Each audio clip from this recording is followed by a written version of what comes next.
All right, so we're gonna go over the structure-function relationship again real quick. I know I talked to you about it already, but we're gonna do a recap to make sure you understand the importance of this. Your chapter 1 textbook, the chapter in the textbook talks about a relationship called structure-function relationship. It is very important that you know how crucial structure is and how that relates to function. So this is the take-home message right there with this topic here. And you know this already. Everything that you use, everything around you has this structure-function relationship. We gave you an example on Wednesday. Your chair gives you the function that it gives you because of its structure. If you want to prove that, I can break one of the legs and see what happens. You're going to fall on the ground. So that's the whole idea. Now, the other thing is the organs as well. So of course, this is biology. We have to relate this to our body there. So organs, we talked about the heart. The way the heart is structured provides it its function, and that is pumping the blood. If you abolish the structure, you most likely abolish the function. And again, it's common sense there. But what a lot of students don't realize, like I told you on Wednesday, is that this relationship goes all the way down to the molecular level, to the protein level, for example. The proteins have three-dimensional shapes, and we'll talk about that more in chapter 5. We'll get into that more. The three-dimensional shape of a protein gives it its function, provides it its function. So what would happen if you abolish the shape of the protein? It will lose its function. So that's the take-home message with this topic right here. And then we got into the difference between the prokaryotic cells and eukaryotic cells.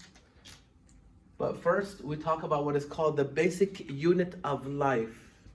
Remember when we did the atoms and the molecules and so forth? We stopped at cell.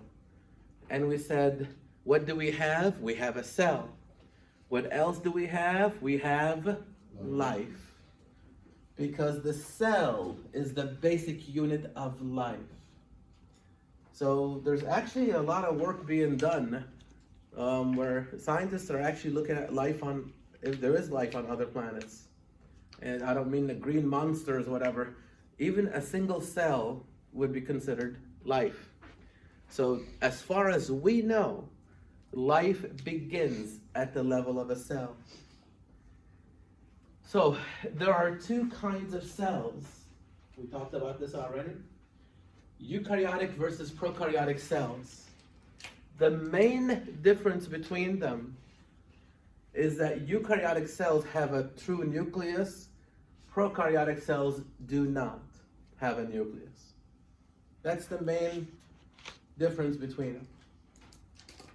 We can also double up on it and say that eukaryotic cells have membrane enclosed, or you can call it membrane bound organelles. We talked about organelles before. We call them cell factories. These cell factories in eukaryotic cells have membranes around them. So they're contained within a membrane. Now, prokaryotic cells do not have membrane-bound organelles for the most part. There's always an exception to the rule, but for the most part, and to keep it simple, prokaryotic cells do not have membrane-bound organelles. Some of them break that rule, not extensively, but a little bit. All right, well, we're not gonna go there. So one type of organelle would be considered the mitochondria. That's membrane bound. So eukaryotic cells would have a mitochondria. Prokaryotic cells do not have a mitochondria. Mitochondria, as we'll see later in chapter 6, makes ATP, the energy molecule. It's like the power plant of the cell. Do prokaryotic cells need energy? Of course. They have ways of making that molecule without the use of a mitochondria, because they can't have a mitochondria, because a mitochondria is membrane-bound, is a membrane-bound organelle. Chloroplast is another one. Chloroplast is used by photosynthetic eukaryotic organisms, like algae and plants.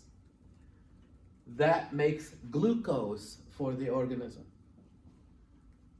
Some prokaryotic cells have the capability of photosynthesis, but not through the use of a chloroplast, because they don't have membrane-bound organelles. All right, just because they don't have that membrane-bound organelle does not mean they do not carry out the function associated with that organelle.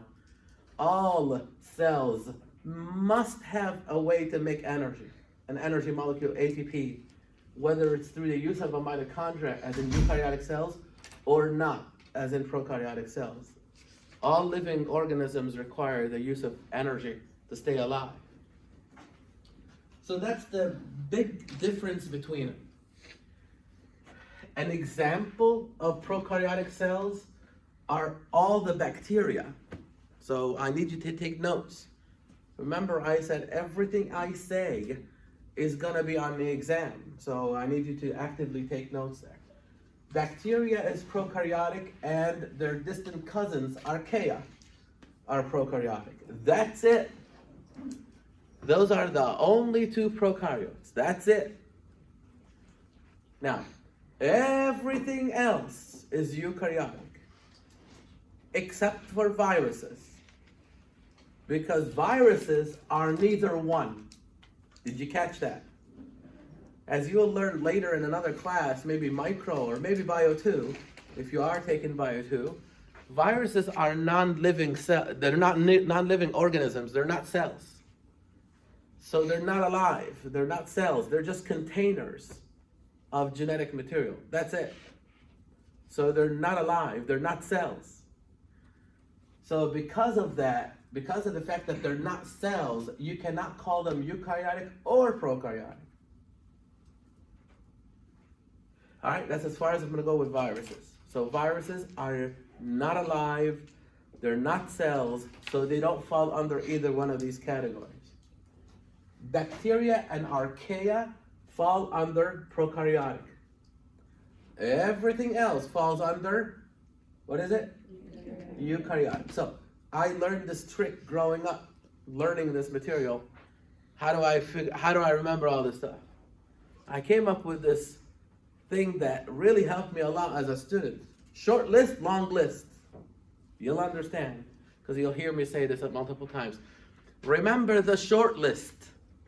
It's easier. Everything else is on the long list. The short list is bacteria and archaea are prokaryotic. That's the short list. Everything else is eukaryotic. So I didn't say anything about a giraffe. What about a giraffe? Which one would it be? Eukaryotic. Do you see that? What about a gorilla? Eukaryotic. What about you? Eukaryotic, because you're not bacteria or archaea. So use this approach when you're studying these things and you realize, hey, there are two lists, a short one and a long one.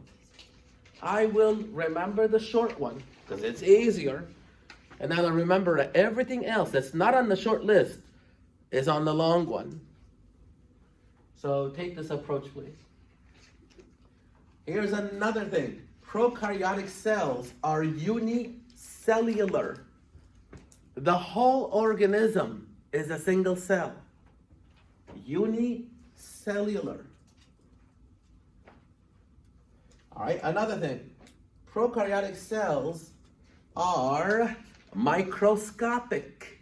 That means you need a microscope to see them. They're too small for you to see them with your naked eye. So, again, you got to go into retention mode. Bacteria and archaea are prokaryotic. They are all unicellular, and they are all microscopic. When it comes to eukaryotes, there are some eukaryotes that are unicellular. For example, yeast, which is a fungus, by the way. I have to correct a lot of GenBio students because they think yeast is bacteria. No, It's not. Yeast is a fungus. It is eukaryotic. And it is unicellular. But there are some multicellular eukaryotes. You are looking at one of them. I'm a eukaryote, and I am multicellular, so are you. So when it comes to eukaryotes, you have varieties. You have some unicellular, like the amoeba, for example, the yeast, for example. And they're both microscopic. The amoeba and the yeast are both microscopic. But then you have me. I am multicellular, and I'm not microscopic. You can see me from a mile away. So you have both kinds in eukaryotes. So prokaryotes are bacteria and archaea. They are all unicellular, and they are all microscopic. Under eukaryotes, everything else is eukaryotic, except again for viruses, which is neither one. But under eukaryotic cells, you have some organisms that are unicellular and some that are multicellular, some that are microscopic and some that are not microscopic. And that's the take-home message with this topic here. Questions on it before I move on? You may have heard about all of this before from Wednesday, but it doesn't hurt to talk about it again. All right, DNA. Another common theme of living organisms is information. And information is in our cells is contained in our genetic material, DNA, deoxyribonucleic acid, DNA. We will get into it more in chapter 5. Chapter 12, 13, 14, 15, 16, and 17. And I still get students come to my micro say, I took GenBio and we never talked about DNA. Are you kidding me? Oh, you missed a big portion of the class. We talk about DNA. And some of them are even my students. So we do talk about DNA. There's no way you're going to go through General Biology 1 without talking about DNA. I don't believe you. So what is DNA, besides the fact that it stands for deoxyribonucleic acid? It basically houses your genes, your genetic material. Everything about you is written in your DNA.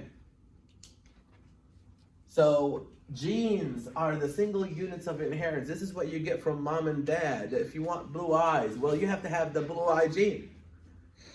If you want blonde hair, you have to have the blonde hair genes or whatever. So it's all about your genetic material, your genes. But what does DNA do? Besides the fact that it has the information that makes you who you are, it expresses proteins. Genetic material makes proteins.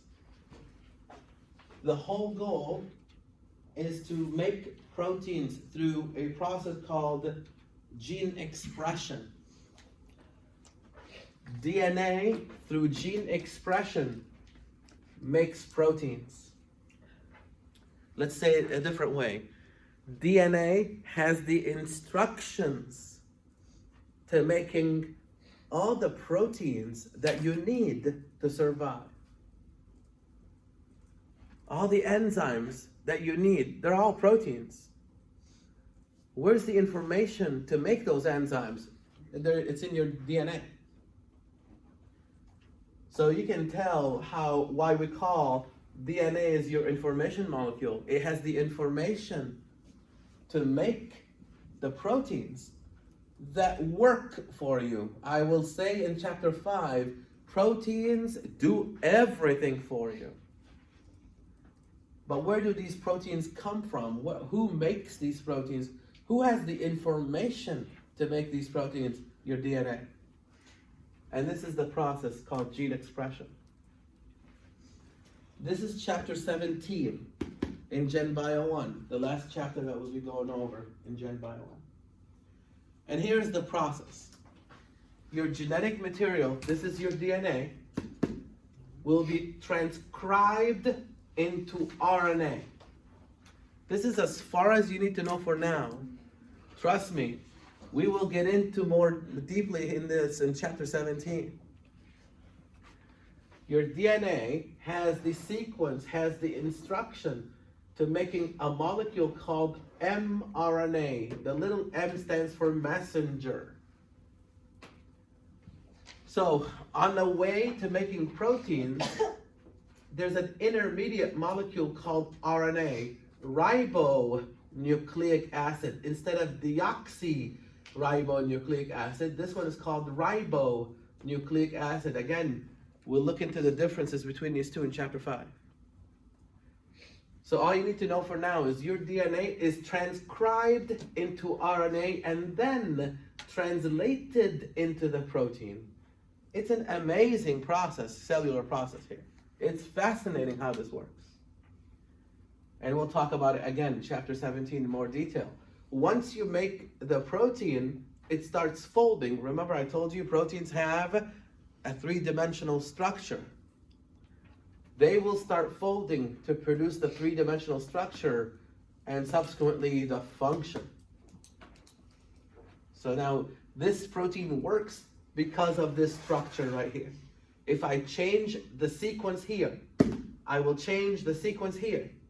I will change the sequence here, which will cause the structure to change. And what will happen to the function? It will be affected, yeah? So you get the idea here how we relate some of the new information that we're learning with things that we've just talked about. This is implying structure-function relationship, of course. And that's called mutations, genetic mutations. And we'll talk about it again in another chapter. If you produce a genetic mutation here, it will have what I call a ripple effect. The mutation will be carried forward to the RNA, will be carried forward to the protein, carried forward to the structure, eventually to the function. And of course, you'll be sick as a result of that. But this is the this is the model of DNA. It is a double helical structure. It's sort of like a ladder. You know the ladder that you would put against your garage to go up to your roof? You take that ladder and you twist it. It's a twisted ladder. And that's what DNA looks like. Again, we'll get into it more in chapter 5. Now, notice something. In my PowerPoints, you have hyperlinked tutorials. So I include that in the PowerPoints. When you are in presentation mode, like I am right now, if I click on this one, it's going to take me to a YouTube video, Khan Academy, whatever, to explain or talk about DNA, in this case, all right? So use those. You know, if you understand it already, that's fine. If you need additional help, please click on this to get additional help from YouTube and so forth. Every DNA stretch has a sequence associated with it, and the sequence is made up of 4 bases, A, G, C, or T. Those are the 4 bases of DNA. Again, we'll talk more about it in chapter 5.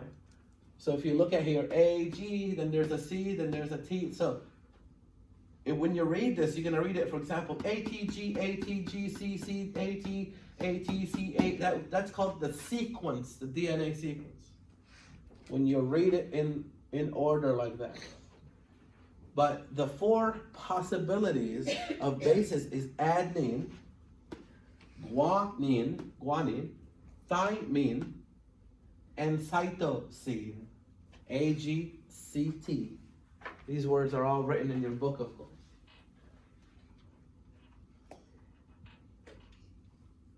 And we'll talk more about them again in chapter 5.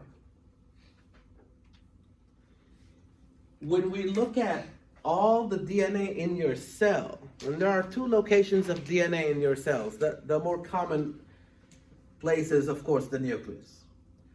The nucleus houses your genetic material, the chromosomes from dad and mom. But there's another location, however, that has DNA. And again, we'll expand on it more in future chapters. And it's your mitochondria. So you have 2 locations of DNA in your cells, the nucleus and the mitochondria. if you were photosynthetic, like plants, they have it in 3 locations. Catch this, please. When I say catch this, please, it means it's on the exam. 3 locations of DNA, however, in photosynthetic organisms: the nucleus, the mitochondria, and the chloroplast. So if you notice something, in animal cells, there are 2 locations: the nucleus and the mitochondria, and that's you. In plant cells, there are 3 locations: the nucleus, the mitochondria, and the chloroplast. So in case you're mistaken from high school biology, some students think that the chloroplast replaces the mitochondria in plant cells. No, it doesn't. They do 2 different things. Plant cells have both of them. Plant cells have a chloroplast and a mitochondria. Animal cells have only the mitochondria. So in case you came from high school biology thinking that a chloroplast replaces a mitochondria in plant cells, and I have some students who think this, get rid of that. It won't work for you this semester. It won't work for you ever, because it's not true. They do 2 different things. So how could they replace each other? For example, if I'm not here today, I would bring you a biology substitute so they can teach you biology in place of me. I would not bring you a physics teacher or professor, because they wouldn't know what to say. Because the physics professor does something that I don't do, and we can't replace each other. We can't substitute for each other. When you say that the mitochondria replaces a chloroplast or a chloroplast, you're implying that they both do the same thing. And I just told you, they don't. A chloroplast makes glucose for the plant cell. A mitochondria makes ATP. That's like teaching physics versus teaching biology. 2 different things. Are we catching this here? So again, a very common mistake among GenBio students, and I'm trying to correct it for you here, please, on day 1 or 2 or 3 or whatever. All right, a collection of all of your DNA in your cell, which is for animal cells, again, the nucleus and the mitochondria, is called your genome. These are definitions here. All your DNA put together is referred to as your genome. And there are scientists that all they do is study DNA. So they're doing a genomics study. So scientists that study our genome, and there are a lot of them, so it's hard work actually, are said to be doing a genomics study. And if there's anything tougher than doing a genomic study, it's doing a proteomics study. And can you tell what they're studying? Proteins. Very good. So all your proteins put together is called your proteome. And scientists who study proteins and how they interact with each other and so forth it's said to be they're doing a proteomics study. Not easy field. A lot of information comes out of this research. So much information comes out of this research that we needed a whole new field of science to be able to handle all this data. So there's so much data coming out of the proteomics studies and the genomic study that no single person can figure out all these things. And so we had to put together a new whole field of science called bioinformatics. There are a lot of students who are not familiar with this field of study. It is interdisciplinary. It is a person who knows 3 things. And if you are one of those people, you might want to look into it as a future career. What are those 3 things?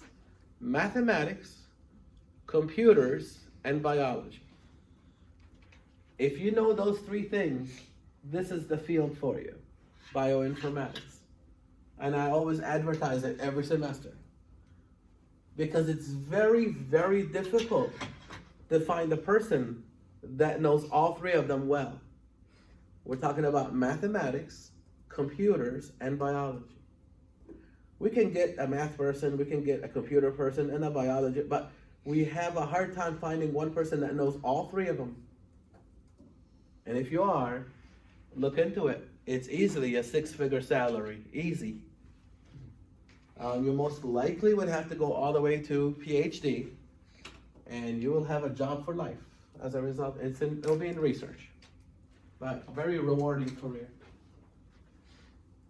If I remember right, Lake Nona, Valencia, offers this here, so you might want to look into it if you're undecided.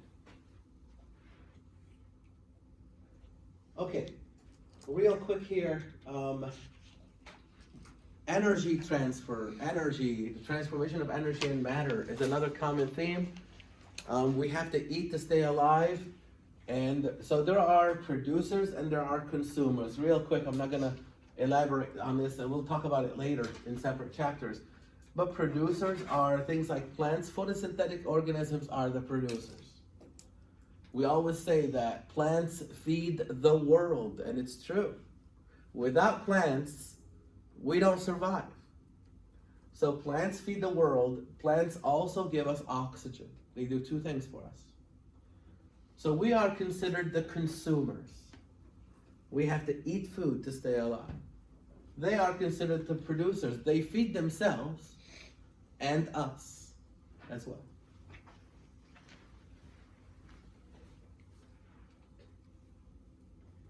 Energy comes in from the sun. So all energy on Earth here's original source is the sun. It's captured by photosynthetic organisms, and the energy trapped in the food that you eat will then be released when you digest the food, and you carry out a process called cellular respiration, and that's chapter 9. And some of that energy, of course, is used to get things done. A component of the energy, however, will be lost as heat into the ecosystem. So this slide here is a combination of chapter 9, overview of chapter 9 and chapter 10. Cellular respiration is chapter 9, photosynthesis is chapter 10. And again, we'll get into more detail about this when we get there. All right, another very important topic. There is a state that you always want to be in all the time because it's good for you, and that is homeostasis. You want to always be in homeostasis, which is the state of stability. If you're sitting here in your chair and you say, I feel fine, I'm not sick, I'm fine, I'm not sleepy, I'm not thirsty, I'm not hungry, I'm not hot, I'm out. You are in homeostasis, good for you. This is where you want to be. Well, what happens if you're thirsty? Well, you go drink. What happens when you're hungry? You go eat.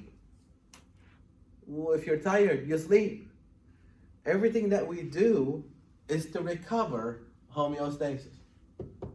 When you're hungry, you go eat to recover homeostasis, because homeostasis is where you want to be. So, everyday events, that's what we do. When you're tired, you relax and you sleep. When you're thirsty, you drink. And when you're hungry, you eat, and so forth. Okay, what if what you're trying to do does not recover your homeostasis? Then you're sick. For example, when you're hot, you do what? You sweat, right? To cool down. Well, what if when you do that, you still are hot? That means you're sick. So when you're out of homeostasis and you cannot recover that on your own, then you're sick. And that's when you go to the doctor. The doctor gets paid all this money. If a doctor has to explain to you his or her career goal, it's a simple thing. He or she would say, I work to recover my patient's homeostasis. That's it, if you think about it. When you have an infection, you're out of homeostasis.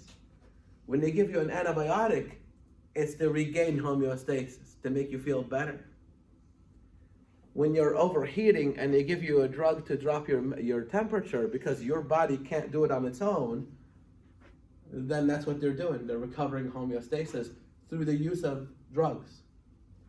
So technically speaking, the job description of a doctor is he or she works to regain his or her patient's homeostasis, and they get paid good money for it. Yeah? Let me ask you this question. If you're feeling fine today, let's say you're fine, I'm not thirsty, I'm not hungry, I'm not infected, I'm nothing. Would you go see a doctor and give him $500 for nothing? No. You would never see a doctor when you're already in homeostasis.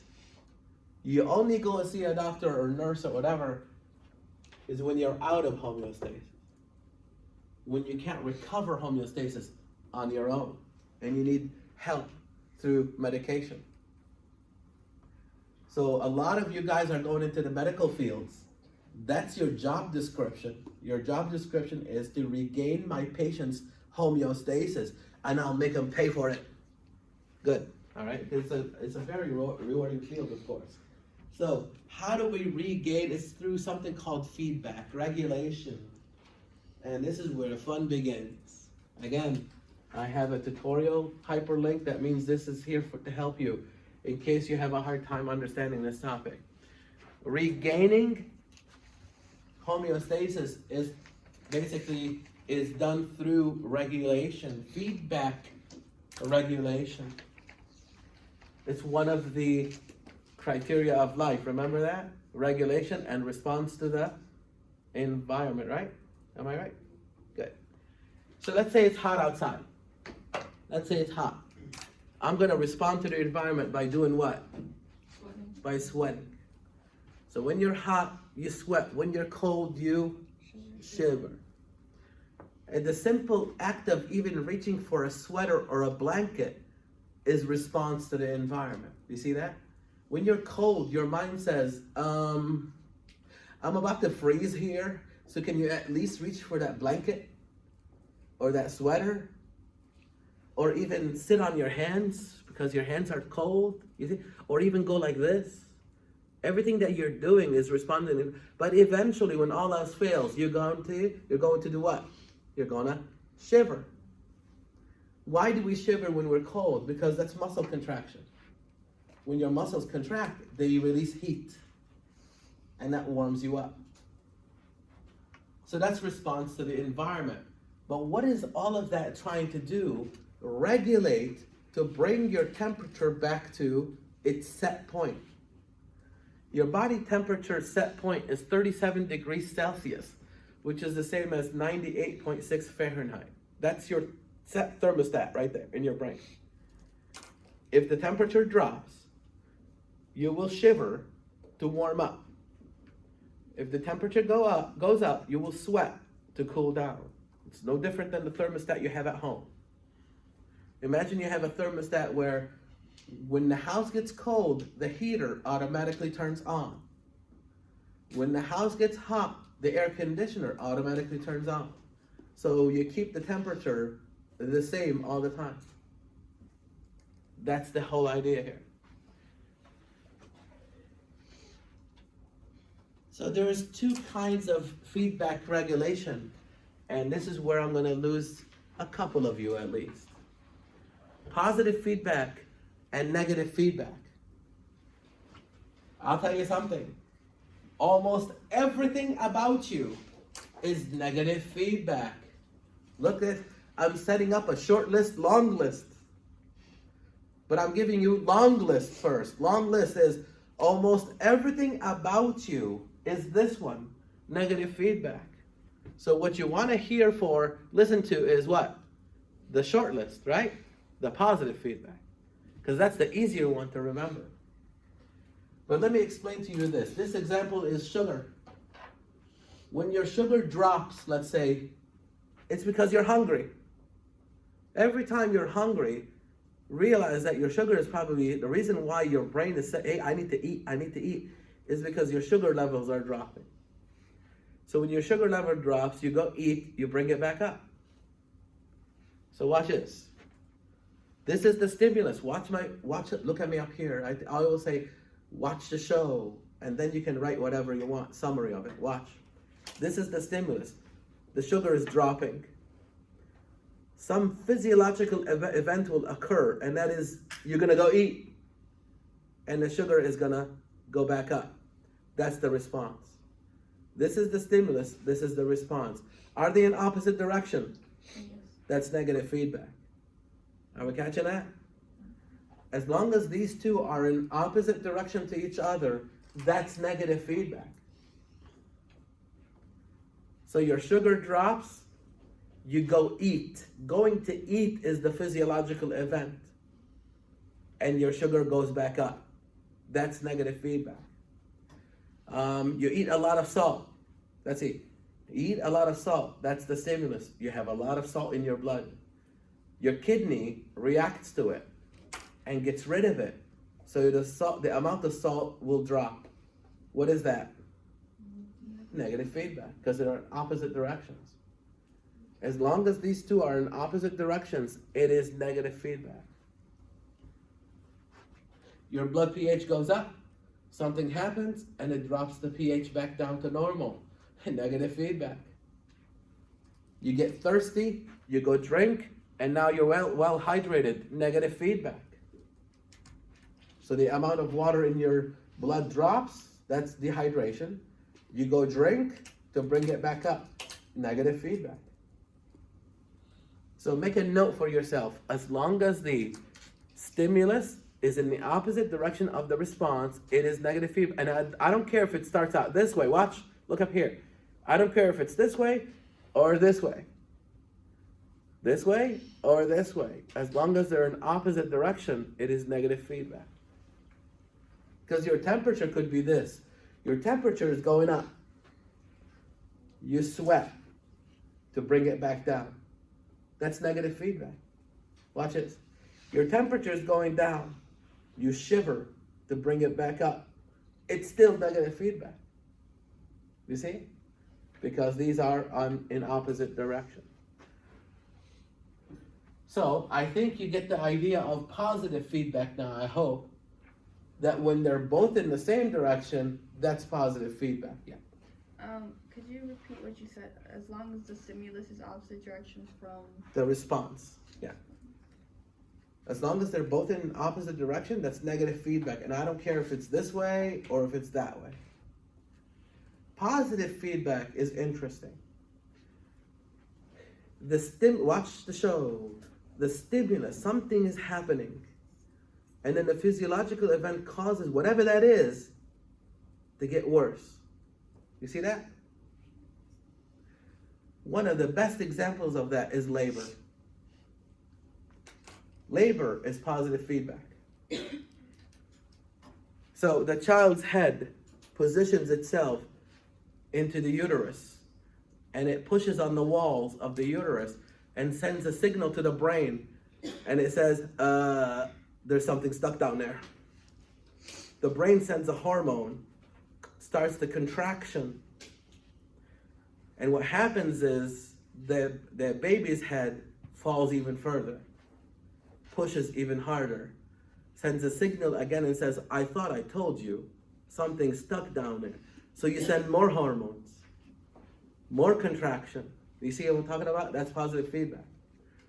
The original stimulus is the baby's head hitting the walls of the uterus, sending a signal out to the brain saying there's something stuck, dislodge it. So the brain reacts by releasing a hormone to contract, thinking it's dislodging it. It's actually dropping it even further. It's part of the labor process here. So you notice that the contractions begin, then they get worse, then they get worse, and then you do what? You scream what? Epidural. At least that's what my wife did, right? Yeah, I'm done with this. I thought I could do it. I can't do it anymore, yeah? So it's understandable there. But the interesting thing about positive feedback is an outside event is the only thing that can stop it. What do you think the outside event would be when it comes to labor? See? No, the drug does not stop the drug stops you from sensing the pain, but the contractions still go on. What's the outside event? The baby coming out. Yeah, the baby being delivered. Once the baby's delivered, that's it, it's over. It's done. So positive feedback is interesting. The stimulus causes a physiological event that makes the response or the stimulus even worse until an outside event occurs. And in the case of labor, it's the delivery of the baby. Once the baby's delivered, done. Okay, here's another example. Lactation. After the baby's born, the baby wants to eat, so the mother will breastfeed him. Now, as long as the baby is interested in suckling, the mom will be producing milk for the baby. So once the baby stops and says, you know what, I got bigger and better things to do, I'm done, just give me the bottle, then the mom will stop making the milk. So that's the positive feedback. The positive feedback is for mom to produce the milk, the baby has to suckle. So the suckling stimulates the breast to producing milk. So as long as the baby is interested, the mom will make the milk, will produce the milk. But once the baby stops, then the mom stops making the milk. That's positive feedback too. So here's the cool thing. Those are the only two positive feedback regulations that we want to talk about. That's the short list. So I just told you, when it comes to negative feedback, almost everything about you is negative feedback. Are you going to remember that list? No, you're going to remember the positive feedback. Labor, lactation, we're done. The only two that I want you to worry about when it comes to positive feedback is labor and lactation. Everything else is negative feedback. Now, bleeding is a complicated one. When you cut yourself, I'm just going to mention it real quick so that when you go to A&P, you don't think that I lied to you. Initially, when you cut yourself, that's positive feedback because you want more blood there, not to bleed to death, no, to heal. But ultimately, you will stop bleeding, so it's negative feedback. Are we catching that? Bleeding is a little bit more complicated. When you cut yourself, you want more blood there to bring more of the players to make the clot, to heal you. But eventually you will heal, so you will stop bleeding. Overall, it's negative feedback. So bleeding is overall negative feedback, but initially it's positive feedback. I'm not testing you on that. That's more physiology. But just in case you hear about it in physiology, you'll remember what I just said here today later in another class. Okay, so what we do with these is have you guys sit together, talk it out, answer the questions on your paper, and then we'll go through it, and then we'll take a quick break. So please work on this, please. Work with your classmates, please.